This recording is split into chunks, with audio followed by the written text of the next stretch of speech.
सुरुवात करण्याच्या आधी पहिल्यांदा हे सांगितलं पाहिजे की सन्माननीय संजय राऊत साहेब अवघ्या 8-10 दिवसात पुन्हा एकदा आपल्या सगळ्यांमध्ये आपल्या सगळ्यांशी संवाद साधायला तत्पर आहेत। त्यामुळे काल शंभूराज देसाईंना जे फार असं वाटत होतं की आजार, तर त्यांना सांगितलं पाहिजे शेर कभी बूढ़ा नहीं होता, ते पुन्हा एकदा आपल्या सगळ्यांमध्ये अगदी ठणठणीतपणे संवाद साधायला तयार आहेत। तोपर्यंत ज्याला नाईट वॉचमॅन ड्युटी म्हणतात की मी फक्त काही बॉल खेळण्यासाठी म्हणून मी तेवढ्या अनुपस्थितीमध्ये आहे।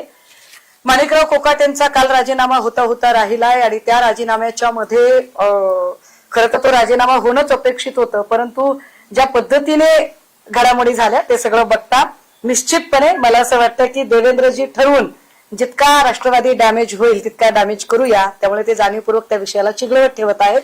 असो 2 विकेट 2 वर्षामध्ये 3री विकेट पडण्याच्या मार्गावर आणि 3ऱ्या विकेट बद्दल मी बोलत आहे। मी बोलताना सांगितलं पाहिजे की काल मी काही मुद्दे उपस्थित केले होते, त्यानंतरचे अपडेट मी आपल्याला दिले पाहिजे। या अपडेट मध्ये पहिला जो विषय होता की मी असं म्हटलं होतं की ओंकार डिगे हा एका एर्टिगा मधनं का त्याला जाऊ दिलं गेलं। MH11 पासिंग नंबर, पांढऱ्या रंगाची एर्टिगा गाडी, त्यातनं स्पॉटवर सापडला ओंकार डिगे का सोडून दिला, त्याची बातमी होती ही ओंकार डिगेची।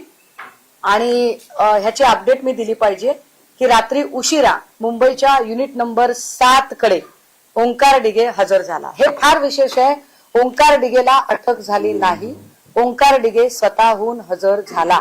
याचा अर्थ शासनाशी संबंधित जी लोक असतात त्यांना शासन अटक करत नाही, ती हजर होतात। मी हे पुन्हा सांगते, वाल्मिक कराड असेल, प्रशांत कोरटकर असेल, कितीतरी उदाहरणं आहेत की ही लोक स्वतःहून हजर होतात। पहिला मुद्दा। दुसरं असं की त्यानंतर आपली पत्रकार परिषद काल आटोपल्यानंतर अवघ्या 2 तासामध्ये सातारा पोलीस सावरीला पोहोचले होते।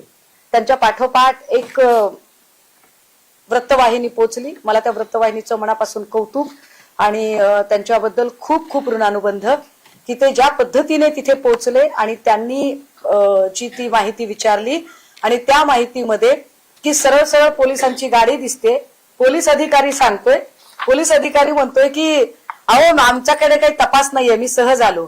जर सातारा पोलिसांकडे तपास नाही तर इतक्या तत्परतेने सातारा पोलीस तिकडे का पोहोचले। दुसरं असं की तुम्ही काय उचलताय असं विचारतायत ते पत्रकार, त्याला तो सांगतो की नाही हो, खाली पडलेला त्याचा मिसयूज होऊ नये म्हणून। अहो उघडा दाखवा मला काय आहे ते, माझ्याकडे व्हिडिओ आहे, तो मी व्हिडिओ इथे प्ले करू शकते, तो मी ट्विट केलाय, आपल्याला माझ्या ट्विटर हँडलवर तो व्हिडिओ मिळेल। आणि तो सांगतो की नाही काहीच नाहीये, दार उघडलं जातं, आत एक कॅन दिसतो निळ्या रंगाचा, या कॅन मध्ये किती बसू शकतं साधारणतः, लिक्विड किती बसू शकतं हे मी अनेक लोकांना विचारलं, तेव्हा कळलं की ते